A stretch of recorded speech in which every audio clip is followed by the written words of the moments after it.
Hey traders, welcome back to my channel. Today we are looking at the Stochastic RSI indicator. So you guys know I don't really use a lot of indicators, but I do want to chat about this one briefly because it can be an effective tool to combine with your price action analysis and all that good stuff. So I am going to go over like the basics of it and really break it down. I'm not going to get into kind of like the math behind it and what I like to call the really dry stuff. You guys can just look that up. There are so many articles and stuff like that talking about like the math and like what it's really breaking down and all of that. So I'm not really going to get into that. All you really need to know about the indicator is that it looks like this, by the way. And this is just how it shows up. I haven't done anything to it. Basically what it's telling us is if price is overbought or oversold, okay? That's essentially what it's getting at. Now, it's actually the combination of two other indicators. Obviously, those are the stochastic and the RSI, so they're just combined. And both of those indicators do look at momentum. So we've chatted about that in previous videos. Again, I'm not really going to get into like the nitty-gritty stuff. I'm just going to talk about how I use it. So this is where you find it, by the way. Just go to indicators and search up. I think if you just put in stochastic, it's going to come up. Yeah. So it's the second one there. And really how I use it is super, super simple. Like everything that I do, I keep things really to the point. This video probably isn't going to be long because of how simple it is to apply it the way I use it. So what I'm looking at really is if price is below 20, okay, or above 80.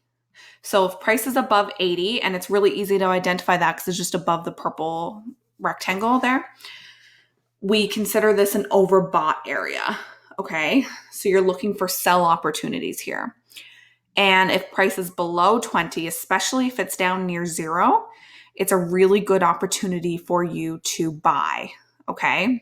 Now, this doesn't always line up. Like obviously right here, we had a really great buy opportunity, which I think I'd actually put this one out to you guys on Instagram, and it doesn't line up with the indicator. And there's a whole other word for that, and we're going to talk about that in another video.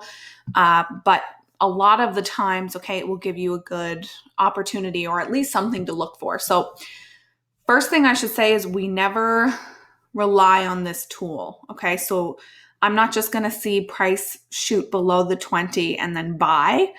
It just allows me to look for an opportunity. So when I see price under this area, and by the way, I don't keep this up on my chart either. Like this is just something I'll bring up whenever I'm looking at a pair for the first time, or, you know, if I'm kind of unsure of current direction or something like that, then I'll bring it up to kind of confirm what I'm looking at. It's not something that's always on my chart because it just looks messy, but it is something I'll bring up, like I said, for confirmation. So I don't use this to determine entry points, though. I just want to make that really clear.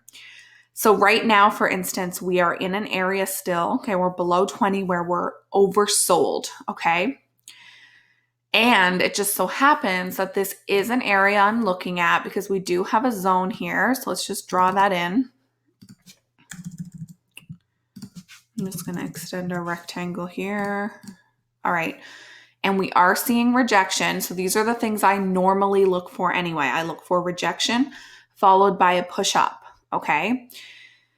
Now we have been trending down for a while, but if you look at my analysis from last week, I think I posted a video on it here on YouTube. If not, it is definitely on my Instagram stories.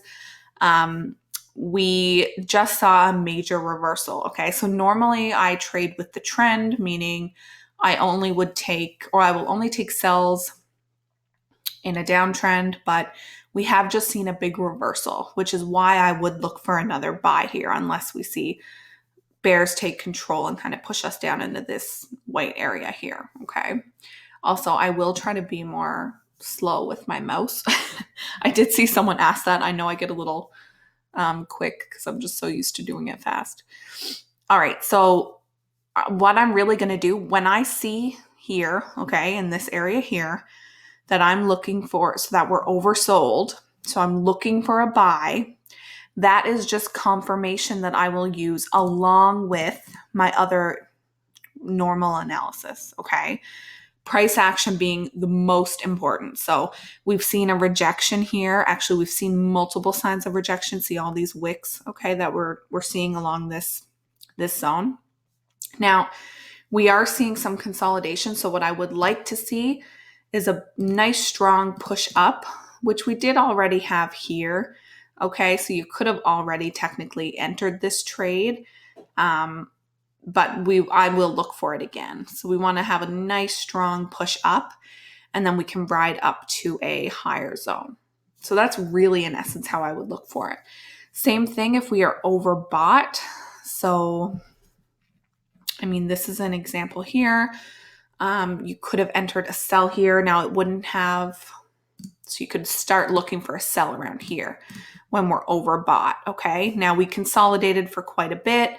That's pretty normal with the US Canadian dollar. We do get these periods of consolidation. It's just in a kind of unfortunate pattern that this pair displays, but we did eventually see a nice push down. So it's an area that you can just start looking for sell opportunities. Again, you need to wait for that price action confirmation, meaning you want a nice strong break out of that area. Let's look at another area, and it doesn't always work out, right? Like here, we did get a little push down, but nothing big. Let's look for another area where we were oversold. So here it's really not lining up. No, nothing there. And we are going to do another video on divergence, which is just, I'm not even going to really go into detail on that now, but basically all that means, you guys, is what's happening on the chart is not lining up with what's happening down here with your oscillator, okay? Oscillator just meaning your indicator, okay? Your momentum indicator. I just want to find one more example. Okay, so here we're overbought again up in this area. So what you can do, and this is normally what I will do as well. So I'm seeing that we're overbought. I'll box in this area and you can wait for a sell opportunity confirmed by, you know, your price action and your other strategy. Don't use this alone. It's just something that you can start, you know, going through your chart and saying, okay, I'm at an area where we're oversold. Just line it up. So see where my mouse is here on the indicator on the bottom. So you want to go up to that area on the chart, create a box around it, and look for a buy opportunity. If it's not lining up, don't take the trade. Okay. Just use it as confirmation if you see opportunity. And that's really it, you guys. It's really not, I don't make it very complicated. It's something that is actually, I just use it for confirmation really. And a lot of people will not use indicators for confirmation. They rely on price action alone. That's totally fine. I will use them, okay, if they're lining up. And yeah, that's it. Really, it's super simple. This is the way I apply it. I know everyone has different methods, but this is what I use. And I do really like the Stochastic RSI better than the other two on their own. So the Stochastic individually and the RSI individually, they're fine, but I do prefer this one. So if you're going to pick between three of them, I would use this one.